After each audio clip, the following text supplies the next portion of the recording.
Hello दोस्तों, नमस्कार। हमेशा की तरह आज भी मैं फिर 25 इंपॉर्टेंट क्वेश्चन लेके आया हूँ जो किसी न किसी वैकेंसी में आए हुए हैं। बहुत ही अति महत्वपूर्ण क्वेश्चन है। इन सभी क्वेश्चनों को आप याद कर लीजिए, पढ़ लीजिए और हमेशा याद रखिए ये किसी न किसी वैकेंसी में आए हुए क्वेश्चन है।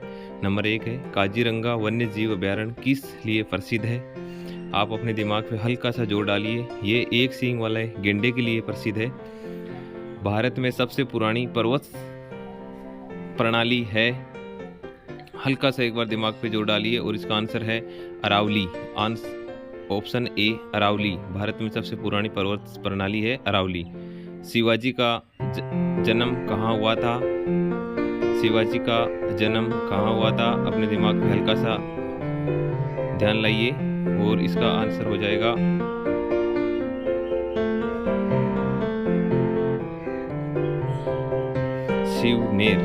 शिवनेर महाराष्ट्र में पड़ता है, जहाँ पर शिवाजी का जन्म हुआ था।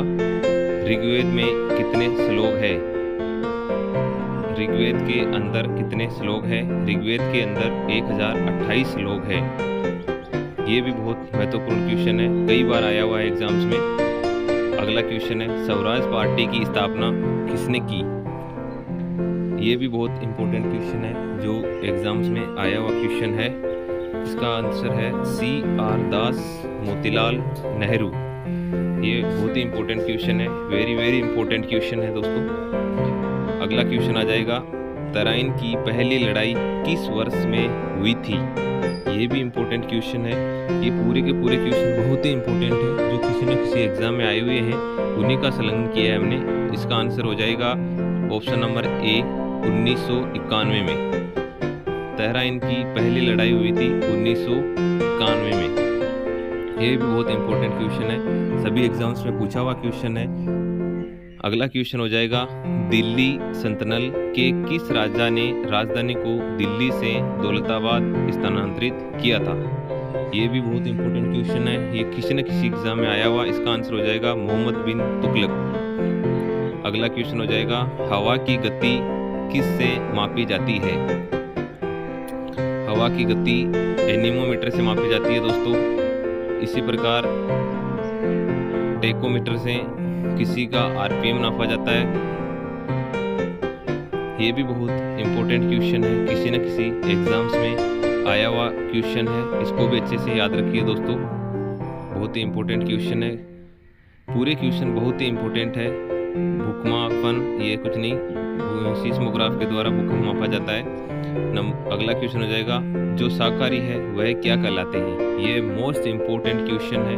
जो शाकाहारी होते हैं वो प्राथमिक उपभोक्ता कहलाते हैं। जितने भी शाकाहारी होते हैं वो सभी प्राथमिक उपभोक्ता कहलाते हैं और आदि द्वितीयक उपभोक्ता कहलाते हैं। ये मोस्ट इम्पोर्टेंट क्वेश्चन है, इसको भी आप याद कर लीजिए, किसी न किसी एग्जाम में पूछा हुआ क्वेश्चन है। अगला क्वेश्चन हो जाएगा, India wins freedom. India wins freedom किसने लिखा था? ये इसका आंसर हो जाएगा डॉक्टर अब्दुल कलाम। डॉक्टर अब्दुल कलाम। ये भी बहुत ही महत्वपूर्ण क्वेश्चन है जो किसी न किसी एग्जाम में पूछा हुआ क्वेश्चन है। ये सभी क्वेश्चन बहुत इंपॉर्टेंट है, इनको आप कहीं ना कहीं नोट कर लीजिए। अगला क्वेश्चन है, पंपास चरागाह कहाँ पाया जाता है? पंपास चरागाह कहाँ पाया जाता है? ये भी मोस्ट इम्पोर्टेंट क्वेश्चन है। पंपास चरागाह कहाँ पाया जाता है? ये पाया जाता है दक्षिण अमेरिका में। पंपास चरागाह दक्षिण अमेरिका में पाया जाता है। बहुत ही इम्पोर्टेंट क्वेश्चन है। अगला क्वेश्चन हो जाएगा, सल्फर किसमें आसानी से घुलनशील है? इनमें से किसके अंदर सल्फर आसानी से घुलनशील है? ऑप्शन नंबर सी हो जाएगा carbon dioxide, carbon disulphide के अंदर। कार्बन डाई सल्फाइड के अंदर सल्फर आसानी से घुलनशील है। अगला क्वेश्चन है, भारतीय संविधान में उल्लेख अनुच्छेद 36 से 51 किस रूप में जाना जाता है? भारतीय संविधान में अनुच्छेद 36 से 51 किस रूप में जाना जाता है? तो इसका आंसर हो जाएगा आंसर ऑप्शन नंबर सी, राज्य के नीति निर्देशक तत्व। 36 से 51 राज्य के नीति निर्देशक तत्वों के अंदर आता है। ये पूरे के पूरे बहुत ही इम्पोर्टेंट क्वेश्चन है, संविधान वाला ये किसी न किसी एग्जाम में पूछा हुआ क्वेश्चन है, इसलिए उनको भी आप याद कर लीजिए। और अगला जो है मौलिक अधिकार, ये 12 से 35 अनुच्छेद के अंदर आता है, इसको भी आप याद रखिए। एक ही क्वेश्चन के अंदर मल्टी क्वेश्चन है दोस्तों। उच्च न्यायालय के न्यायाधीशों किसके द्वारा नियुक्ति की जाती है? उच्च न्यायालय हाई कोर्ट के न्यायाधीशों की नियुक्ति राष्ट्रपति के द्वारा की जाती है। अगला क्वेश्चन, भारत के राष्ट्रपति के पद के लिए चुने जाने के लिए एक भारतीय नागरिक की न्यूनतम उम्र क्या होनी चाहिए? कम से कम उम्र कितनी होनी चाहिए भारत का राष्ट्रपति बनने के लिए? तो इसका आंसर हो जाएगा दोस्तों 35 वर्ष। ये भी बहुत इंपॉर्टेंट क्वेश्चन है, ये सभी आर्मी, नेवी, एयरफोर्स, एसएससी में पूछा हुआ क्वेश्चन है। अगला क्वेश्चन है, इलेक्ट्रिक पावर की इकाई निम्नलिखित में से कौन सा है?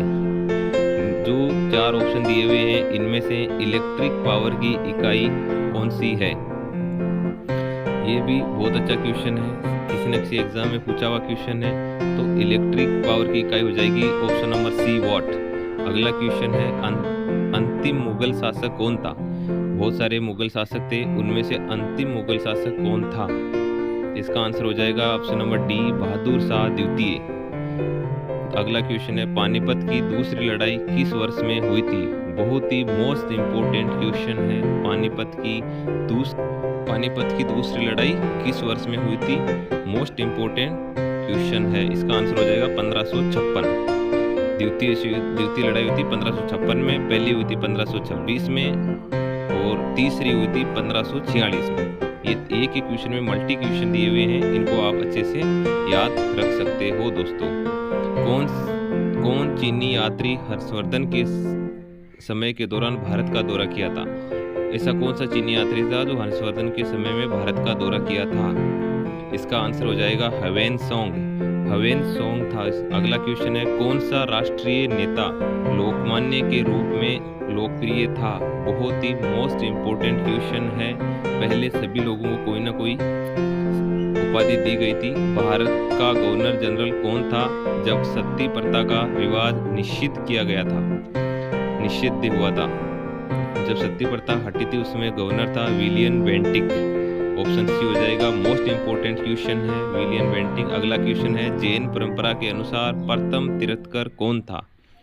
जैन परंपरा के अनुसार उनका प्रथम तीर्थंकर कौन था? इसका आंसर हो जाएगा ऋषभदेव। ऑप्शन नंबर सी हो जाएगा ऋषभदेव। जैन परंपरा के अनुसार प्रथम तीर्थंकर था ऋषभदेव। अगला क्वेश्चन अगला क्वेश्चन है, भारत छोड़ो आंदोलन किस साल में हुआ था? क्विट इंडिया मूवमेंट, ये गांधी जी के द्वारा किया गया आंदोलन था, 1942 में हुआ था। अगला क्वेश्चन है, हर क्रिया की बराबर और विपरीत प्रतिक्रिया यह किस नियम से जाना जाता है? दोस्तों ये न्यूटन का नियम है, ये न्यूटन के तीसरे नियम के अनुसार होता है। तो इसका आंसर हो जाएगा ऑप्शन नंबर सी। न्यूटन के तीसरे नियम में क्रिया प्रतिक्रिया का नियम भी कहा जाता है। हर क्रिया के बराबर एक किसी भी चीज को हम किसी तरफ जितना क्रिया उसके ऊपर होती है उतना ही विपरीत भी उसके ऊपर एक बल कार्य करता है, तो वह तीसरे नियम से होता है। क्रिया प्रतिक्रिया, जैसे कोई रॉकेट है तो उसमें उतना ही पीछे की तरफ भी एक बल कार्य करता है। अगला क्वेश्चन है, तीसरा बौद्ध परिषद का आयोजन कहाँ किया गया था?